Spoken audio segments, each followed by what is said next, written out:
Your art matters, and it's important that you make it. And let me tell you why. Hi, my name is Haley. I am an artist and filmmaker, and my channel is all about documenting what life is like as a creative in the modern world. Let's start with one of the biggest hot topics and things that give us fear and anxiety as artists, and that is AI.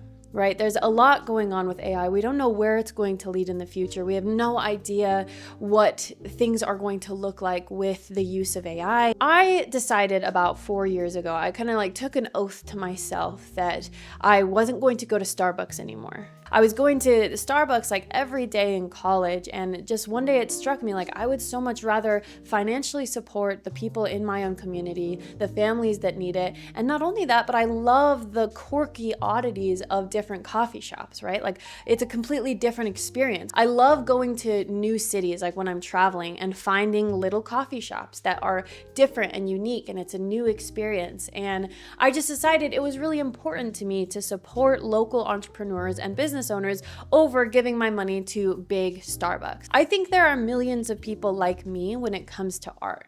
People understand the morality of AI and how it affects the modern artist. There are some people that don't, and there are some people that don't care, and that's okay. That's just how it's going to work out. But I think that we can take heart that there are enough people who are aware of the situation, who are aware of the moral repercussions and how it affects our lives as artists, that we're going to stay in business. I do believe that. And with that, people want human connection. We need it. We have to have it to survive. It's like food, shelter, human connection.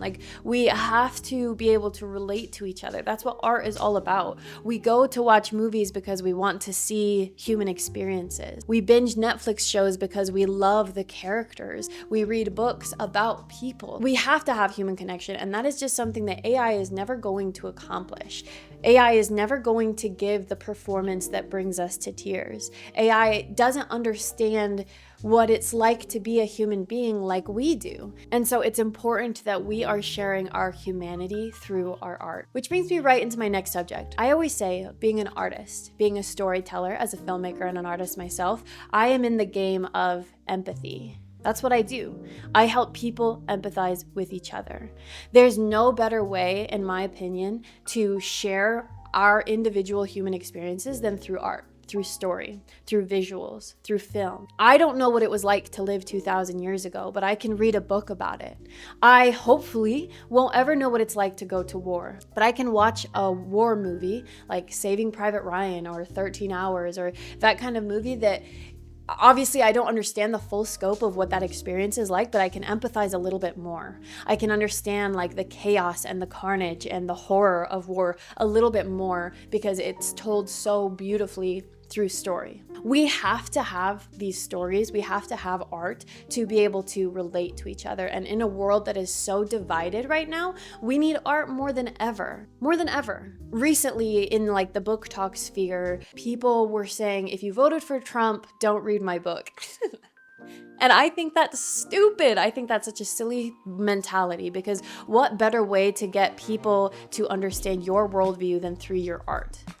There's no better way. You can spout stuff on Facebook, you can tweet about it, and it's not gonna bring people together, but story and art do a phenomenal job of helping other people understand at least a little bit more what it's like to go through a different human experience. And we need it. We need it for that. We want to know what other people are going through, what life is like in a different country, at a different time, as a completely different person. We need that to relate to each other and bring people together. And so right now, I feel like the division can be so painful and hurtful that we feel discouraged to create. But I think now more than ever, we need art to be able to relate to each other and help each other empathize with other worldviews. We also, as human beings, need beauty. We need it. It's a currency that I think we often forget about, but we absolutely need it. Look at the beauty industry. Billions of dollars every year.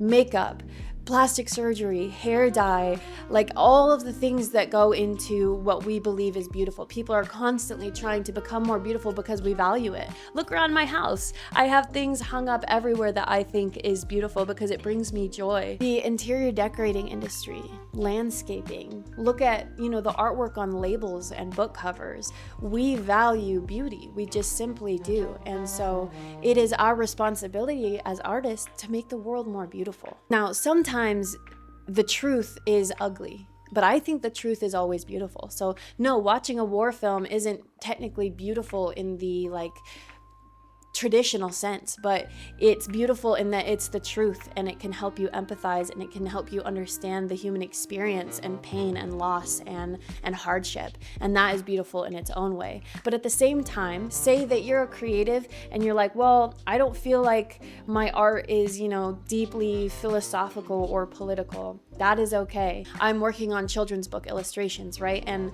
no, that's not super deep. There's nothing crazy about the human experience in there, but it's pretty and it's fun and it's cute, and it'll give people a sense of warmth. Like when I share my little doodle illustrations, all I want is for someone to smile a little bit.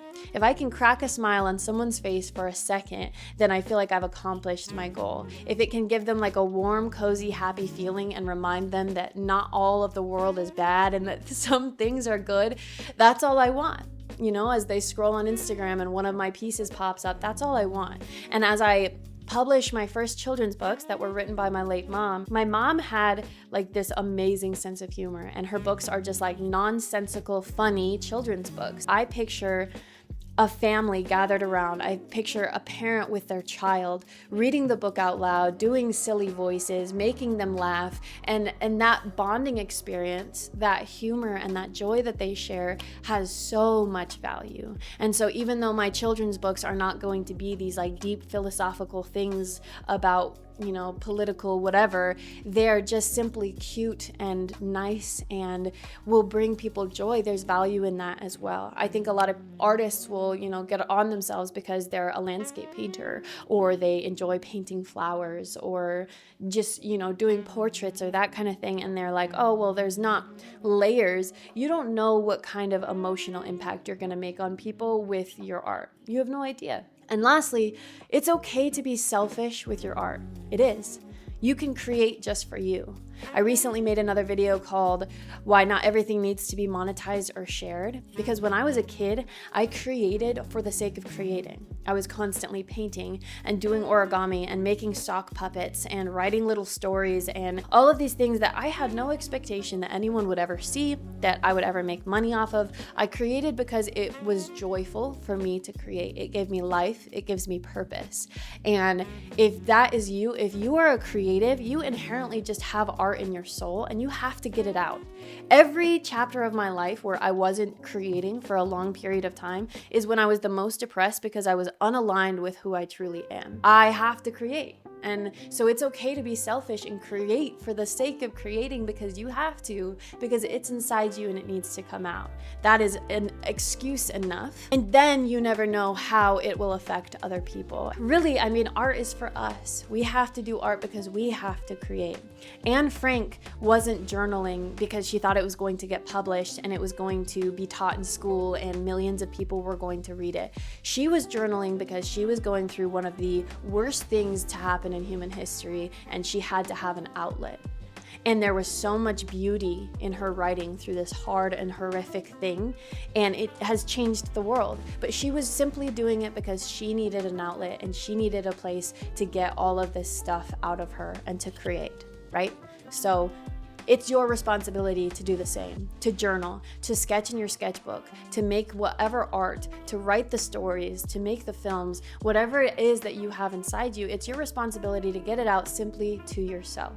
That's all I have for you guys today. I hope this was of value. If you liked this video, please give it a thumbs up and subscribe for more. And please, please, please, I beg of you, keep making art. Start making art if you haven't already. And I believe in you. The world needs your art. Okay? Again, my name is Haley, and I will see you in the next video.